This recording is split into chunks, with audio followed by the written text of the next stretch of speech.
সম্প্রতি দিনাজপুরে একটি অনুষ্ঠানে টেস্টি ট্রিটের খাবার খেয়ে অর্ধশতাধিক নারী পুরুষ অসুস্থ হওয়ার ঘটনা যেন কেবল একটি দুর্ঘটনা নয়, বরং এক ভয়ঙ্কর বাস্তবতার এলাম। আমরা কি খাচ্ছি, আর সেই খাবার আমাদের শরীরে কি বিপদ ডেকে আনছে, তারই এক নগ্ন প্রতিচ্ছবি এটি। বর্তমান সময়ে শুধু শিশুরা নয়, কিশোর তরুণ থেকে শুরু করে প্রাপ্তবয়স্ক এমনকি বয়স্কদের মাঝেও বাইরে খাবার খাওয়ার প্রবণতা আশঙ্কাজনক হারে বেড়ে গেছে।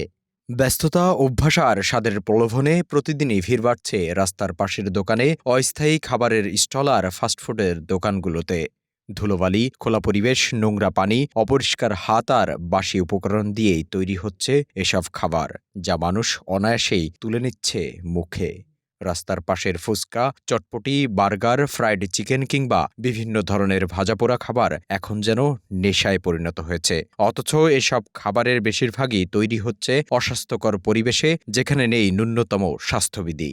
অনেক ক্ষেত্রেই একই তেল বারবার ব্যবহার করা হচ্ছে, পচা বা নিম্নমানের উপকরণ মিশিয়ে তৈরি হচ্ছে আকর্ষণীয় খাবার। এর সঙ্গে যোগ হচ্ছে ক্ষতিকর রং, অতিরিক্ত প্রিজারভেটিং আর রাসায়নিক উপাদান, যা ধীরে ধীরে শরীরকে ভেতর থেকে বিষাক্ত করে তুলছে।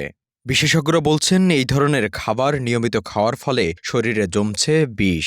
শুরুতে হয়তো সামান্য পেট ব্যথা, ডায়রিয়া বা বমি, কিন্তু দীর্ঘমেয়াদে তা রূপ নিচ্ছে মারাত্মক রোগে। বাড়ছে স্থূলতা, ডায়াবেটিস, উচ্চ রক্তচাপ, কিডনি ও লিভারের জটিলতা, এমনকি ক্যান্সারের ঝুঁকিও বাড়ছে নীরবে। সবচেয়ে উদ্বেগজনক বিষয় হলো, শিশুরা খুব অল্প বয়সেই এসব খাবারের প্রতি আসক্ত হয়ে পড়ছে। স্কুলের সামনে, অলিতে গলিতে, পার্কের পাশে সহজলভ্য এসব খাবার তাদের টেনে নিচ্ছে প্রতিদিন। ফলে তাদের স্বাভাবিক পুষ্টি চাহিদা পূরণ না হয়ে উল্টো শরীরে ঢুকছে ক্ষতিকর উপাদান। এতে তাদের শারীরিক ও মানসিক বিকাশ মারাত্মকভাবে ব্যাহত হচ্ছে। অন্যদিকে খাদ্য সরবরাহকারী অনেক প্রতিষ্ঠানও দায়িত্বহীনতার পরিচয় দিচ্ছে।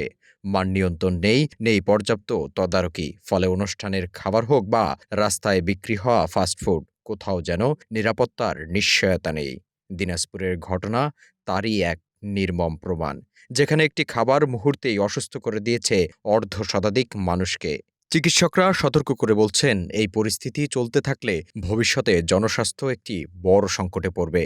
কারণ আমরা প্রতিদিন অজান্তেই নিজেদের শরীরে ঢুকিয়ে দিচ্ছি বিষ। এখনই যদি সচেতনতা না বাড়ে, যদি কঠোর নজরদারি নিশ্চিত না করা হয়, তাহলে এমন ঘটনা আরও বাড়বে। নিরাপদ খাদ্য নিশ্চিত করা শুধু একটি দায়িত্ব নয়, এটি মানুষের বেঁচে থাকার মৌলিক অধিকার। আর এই অধিকার রক্ষা করতে ব্যর্থ হলে দিনাজপুরের মতো ঘটনা একসময় ভয়াবহ জাতীয় বিপর্যয়ে রূপ নিতে পারে। Nazmul Gazi, prime TV, desk report.